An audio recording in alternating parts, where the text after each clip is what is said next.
माने से इमरान खान की बातें होने लगी तो आज साहिबजादा हामिद रजा ने कहा है कि माने से इमरान खान नहीं होंगे, गाइडलाइन जो है वो बानी पीटीआई ही देंगे। इस मुतालिक आप क्या कहेंगे? और दूसरी बात यहाँ पर एक और ऐड करूंगी कि असद कैसर की मुलाकात का बड़ा चर्चा हो रहा था, हमने कल देखा कि कहा जा रहा था कि उन्होंने स्पीकर अयाज सादिक से घर जाके मुलाकात की है, तो उन्होंने कहा है कि मैं किसी की फातिहा खानी के लिए असद कैसर से मिला हूँ। अयाज सादिक साहब के घर गया था, उनसे मुलाकात की है। तो अभी तो मुज़ाकरात की कोई बात नहीं है, जब हुकूमत कुछ कहेगी तब होंगी। इस मुतालिक क्या कहेंगे? देखिए, अभी आज तो हम दरखास्त पे बात कर रहे हैं। आज की खबर तो दरखास्त जी, जी। जो पीटीआई ने बैरिस्टर अली जफर ने दायर की है। तो हम इस दरखास्त के कानूनी तकाजों पर और सियासी तकाजों पर बात कर रहे हैं कि कानूनी तौर पर क्या कोर्ट ऑफ लॉ में ये दरखास्त सस्टेन कर सकती है? मेरे ख्याल में नहीं कर सकती। जो मुद्दई हैं वो बैरिस्टर अली जफर खुद को प्राइमा फेसाई इलीगल मुद्दई इसका कैसे साबित करेंगे? पोस्टमार्टम रिपोर्ट्स के बगैर, मेडिको लीगल के बगैर और जेन्युइन वुरसा की मुद्दईयत के बगैर। तो लिहाजा मेरे ख्याल में ना ज़ख्मियों के वो मुद्दई हैं, ना मरने वालों के मुद्दई हैं। उनके मुद्दई इनको लाने पड़ेंगे, वो अदालत में आकर कहेंगे कि हम मुद्दई हैं, तो फिर ये इस्तगासा चल सकता है मेरे ख्याल में। और दूसरा ये है कि जो मिसिंग है, मेरा ये मौक़िफ़ है कि सरकार का तो खुद ये मौक़िफ़ है कि सारे मिसिंग लोग इस वक़्त केपी में हैं और तहरीक इंसाफ के जितने मफ़रूर इश्तिहारी हैं, वो केपी में बैठे हुए हैं। वो वहाँ से सियासत भी कर रहे हैं और मफ़रूर इश्तिहारी भी हैं। तो इसलिए ये 139 लोगों में से कुछ लोग मेरे ख्याल में मंजर-ए-आम पे आ जाएँगे। गवर्नमेंट कोशिश करेगी कि अब ये लोग मंजर-ए-आम पे आ जाएँ और आकर तहरीक इंसाफ के इसी इस्तगासे में कहें आके हम तो मिसिंग नहीं हैं। हम तो मिसिंग नहीं हैं ताकि इसको फैक्चुअली गलत साबित किया जा सके।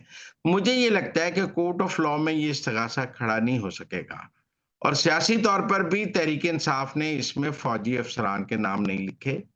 आसिम मुनीर साहब का नाम नहीं लिखा, इसका मतलब है कि तहरीक-ए-इंसाफ को फ़ौज से लड़ ये ज़रूर है, अमेरिका में कह रहे हैं कि फ़ौज ने गोली चलाई है।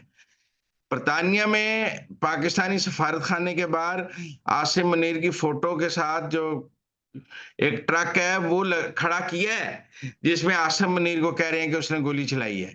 लेकिन यहाँ पे दरख़्वास्त देते वक़्त पाकिस्तान में हिम्मत नहीं है कि आसिम मुनीर का नाम लिख दें। आप मेरी बात समझें। जी, अमेरिका लंदन में उसके ट्रकों पे उसकी फ़ोटोएँ लगाकर उसको किलर साबित कर रहे हैं। यहाँ दरख़्वास्त में लिखने की जुर्अत नहीं है तहरीक-ए-इंसाफ में, ये बात देखने की और समझने की है। या तो आज फिर अली ज़फ़र साहब पहला नाम आसिम मुनीर का लिख देते ना इसमें और डीजी हुँ। रेंजर्स का तो हम कहते हैं उनके मौक़िफ़ में बड़ी जान है जी, बड़ा कमाल किया उन्होंने, नाम लिख दिया। उ ब होता या ना होता फिर भी ये कोर्ट ऑफ लॉ में खड़ी नहीं हो सकती थी। फिर भी ये एक जो है इल्लीगल दरखास्त थी जिसको पहली पेशी पे मजिस्ट्रेट को उठाकर रद्दी की टोकरी में फेंक देना चाहिए। छुपा के ये रखते थे। नोटिस बनता है ना कुछ बनता है, वो कहेगा भाई आप मामले लगते हैं, आप कौन है? जो मुद्दई हैं वो आएँ। तो इसलिए मेरे ख़्याल में ये सस्टेन तो नहीं कर सकती। सियासी तौर पर भी कमज़ोर है और कानूनी तौर पर भी कमज़ोर है। ख़बर बन गई है, हाँ। अगर तहरीक-ए-इंसाफ इसके ज़रिए कोई नैरेटिव बिल्डिंग करना चाहती है, कोई ख़बर बनाना चाहती है, तो वो बन गई है। उस हद तक मैं मुत्तफ़िक हूँ कि ख़बर बन गई है। उसको आप इंटरनेशनली भी कैश करा लें, सोशल मीडिया पे भी कैश करा लें। लेकिन मेरी राय में पॉलिटिकली एक कमज़ोर दरख़्वास्त है और लीगली एक कमज़ोर दरख़्वास्त है। चल नहीं सकती। बल्कि अपना केस मज़ीद ख़राब कर लिया पीटीआई ने, उससे बेहतर हुकूमत ने काम किया है। देखिए जो रेंजर्स के और पुलिस वाले मरे हैं, हुकूमत ने उसका पर्चा दर्ज किया है। उसमें इमरान खान वग़ैरह का नाम भी अबैटमेंट में लिखा है। आप भी तो अबैटर्स में कह रहे हैं ना, आपकी दरख़्वास्त में भी तो अबैटर्स है ना, अननोन कल्प्रिट्स, कोलैबोरेटर्स, कंस्पिरेटर्स, अबैटर्स। आप भी तो अबैटमेंट में लोगों को के नाम लिख रहे हैं ना, अननोन नामालूम लोग आपने लिखे हैं। तो हुकूमत ने भी नाम लिख दिए इमरान खान वगैरह के और उन पर 302 की एफआईआर दर्ज कर ली है। वो और उसकी मुद्दई हुकूमत नहीं बनी, रेंजर्स का एक एहलकार बना है और वो लोग जो क्योंकि वो ड्यूटी पर मरे हैं और उनके जो लोग मरे हैं उनके मुद्दई जो शुहदा हैं उनके वरसा होंगे साथ। मेरे ख्याल में हुकूमत ने कानूनी तौर पे पक्का काम किया है और इन्होंने कच्चा काम। तो सर यहाँ पर एक चीज़ पूछना चाहूँगी आपसे, आई एम श्योर हमारे नाज़रीन भी जानना चाहेंगे, ये जो इन्होंने दरख़्वास्त दी है, फिर हुकूमत का रद्द-ए-अमल भी हमने देख लिया कि हुकूमत ने तहरीक कत्ल का मुकदमा दर्ज किया इन पर। तो अब ये जो दरख़्वास्त दी गई है, इसके बाद अगर कोई मुज़ाकरात होते हैं, तो उन पर कोई फ़र्क पड़ेगा इस दरख़्वास्त से? क्योंकि हुकूमत ने भी अपना मौक़िफ़ ज़ाहिर कर दिया है और पाकिस्तान तहरीक इंसाफ ने भी। देखिए मैं समझता हूँ ये दरखास्त तो मजिस्ट्रेट को पहली पेशी में उठाकर रद्दी की टोकरी में मुस्तरद कर देनी चाहिए। और दूसरी, मैं कभी भी इस बात पे मैं समझता ही नहीं हूँ कि हुकूमत और पीटीआई के दरमियान कोई मुज़ाकरात हो सकते हैं। मैं समझता हूँ कोई स्टेज ही नहीं है कि दोनों के दरमियान किसी भी किस्म का कोई मुज़ाकरात हो सकें। और क्या मुज़ाकरात होंगे? वो कहते हैं 9 मई और 26 नवंबर पर जुडिशियल कमीशन बनाएँ, मंसूर अली शाह और मुनीब अख्तर उसमें हों। हुकूमत ये बात मान सकती है? सबको पता है मंसूर अली शाह और मुनीब अख्तर पीटीआई के जज हैं, ये तो ऐसे ही है जैसे जुडिशियल कमीशन आप इमरान खान पर मुश्तमिल बना दें।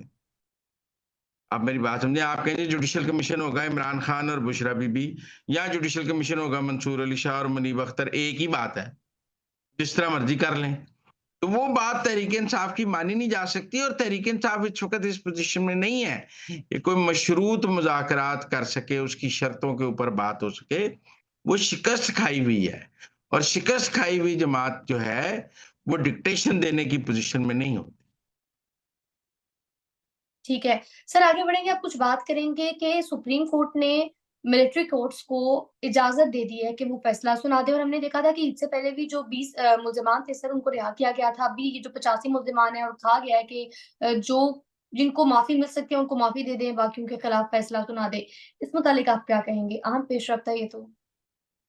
देखिए, मैं तो पहले दिन से कह रहा था कि जब सुप्रीम कोर्ट ने ये कहा कि जिन लोगों को मिलिट्री कोर्ट ने बेगुनाह करार दिया है, उनको रिहा कर दिया जाए। तो इसका मतलब है कि आपने मिलिट्री कोर्ट की बेगुनाही के फैसले को कबूल किया ना। जब आप एक अदालत में किसी की बेगुनाही के फैसले को कबूल करते हैं, तो फिर उसके गुनाहगार के फैसले को भी कबूल करेंगे। जब आप ये कबूल करते हैं कि जी अदालत ने एक मुल्ज़िम को बेगुनाह करार दिया, लिहाज़ा हम उसको रिहा करते हैं क्योंकि अदालत ने बेगुनाह कह दिया। फिर वही अदालत किसी को गुनहगार भी कहे तो आपको वो भी मानना चाहिए, उसका गुनहगार करार दिया जाना भी मानना चाहिए। ये तो नहीं हो सकता कि सुप्रीम कोर्ट कहे कि जिनको बेगुनाह करार दिया गया उनको छोड़ दें, जिनको गुनहगार करार दिया गया हम वो गुनहगार नहीं मानते। क्या मिलिट्री कोर्ट्स को सिर्फ़ बेगुनाह करार देने की इजाज़त है, गुनहगार करार देने की इजाज़त नहीं है? लिहाजा जो पहला फैसला था ना सुप्रीम कोर्ट का कि जी अच्छा जी जिनको आपने बेगुनाह कर दिया है और जिनको आप रिहा करना चाहते हैं उनको रिहा कर दें। मैं समझता हूँ उसी दिन मिलिट्री कोर्ट का दायरा कार कबूल कर लिया गया था क्योंकि आपने उनके बेगुनाह के वर्डिक्ट को कबूल किया ना तो गुनाहगार के वर्डिक्ट को भी कबूल करेंगे। और मेरे ख्याल में उसी दिन ये बात तय हो गई थी।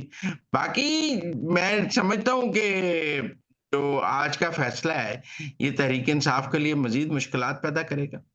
और इसमें सिविलियंस के मिलिट्री कोर्ट के ट्रायल का राह हमवार हुई है। आज का जो फैसला है, बेशक मशरूत फैसला है, ये मुकम्मल फैसला नहीं है।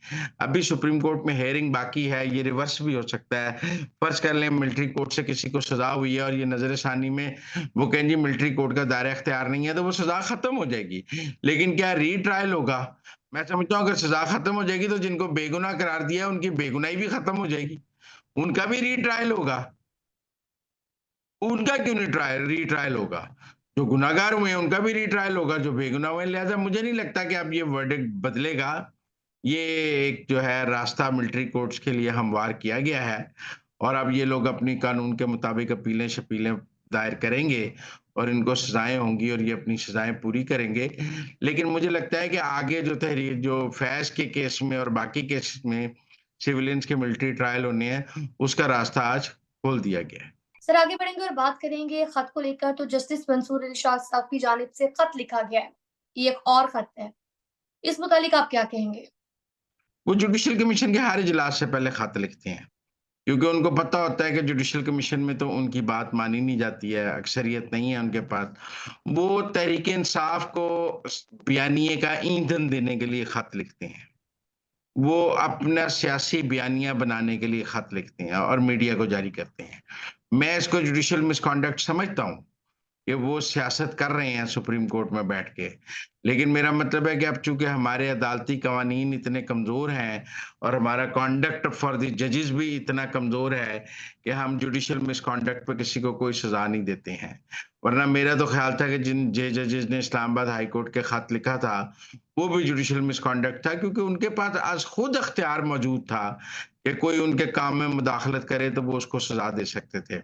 ऐसा कौन-सा इख्तियार उन 6 जजों के पास नहीं था, जो सुप्रीम कोर्ट के पास है, तो उन्होंने सुप्रीम कोर्ट को खत लिखा है। तौहीन अदालत में वो भी सजा दे सकते थे, सुप्रीम कोर्ट भी सजा दे सकता है, तो इसमें ऐसी कोई बात तो थी नहीं। ये खत भी जो है ये पॉलिटिकल खत है, ये कोई जुडिशियल खत नहीं है। आप ये बात समझें, ये सियासी खत हैं और सियासी खत हैं, सियासी तनाजुर में लिखा जा रहे हैं और सियासत की जा रही है। सबको पता है सुप्रीम कोर्ट में जजेस की सियासत है, ये याहिया अफरीदी को एम्बैरस करने के लिए लिखे जाते हैं। ये 26वीं आईनी तरमीम के खिलाफ बयानियाँ बनाने के लिए लिखे जाते हैं। इसके अलावा तो इनको लिखने की कोई बात नहीं, वरना राइट फोरम जुडिशियल कमीशन है, आप वहाँ बात करें और वहाँ अगर अक्सरियत आपकी बात से मुत्तफिक है तो ठीक है, नहीं है तो फिर आपकी बात अक़लियत में है। तो मंसूर अली शाह साहब की जो खतों पर मुश्तमिल किताब है, ये जो लिख रहे हैं वो खत, ये मेरा ख्याल है तहरीक इंसाफ छापेगी और तहरीक इंसाफ के टाइटल के तहत मंसूर अली शाह के खत छपेंगे, जिस तरह पुराने ज़माने में इकबाल के खत छपते थे या मज- फलां गालिब के खत हैं, गालिब के खतूत हैं या आशिक के मशूक को खत हैं। इसी तरह मंसूर अली शाह के तहरीक इंसाफ के लिए खतूत की जो खतों के ज़रिए बयानियाँ बनाने पर जब कभी केस स्टडी होगी और कोई थीसिस होगा कि जजेस जो हैं वो सियासी जमात के लिए खतों के ज़रिए भी बनाते थे, तो फिर उसमें मंसूर अली शाह के ये खत जो हैं, सियासी बयानियाँ कैसे बनाया जाता है सुप्रीम कोर्ट का जज बैठ के, उसमें ये खत जो हैं केस स्टडी के तौर पर ज़रूर देखे जाएँगे। तो नाज़रीन, ये थी आज के अंदर की बातें। आपसे मुलाकात होगी अगले प्रोग्राम में, तब तक के लिए आप हमें दीजिए इजाज़त। अल्लाह ने के बाद।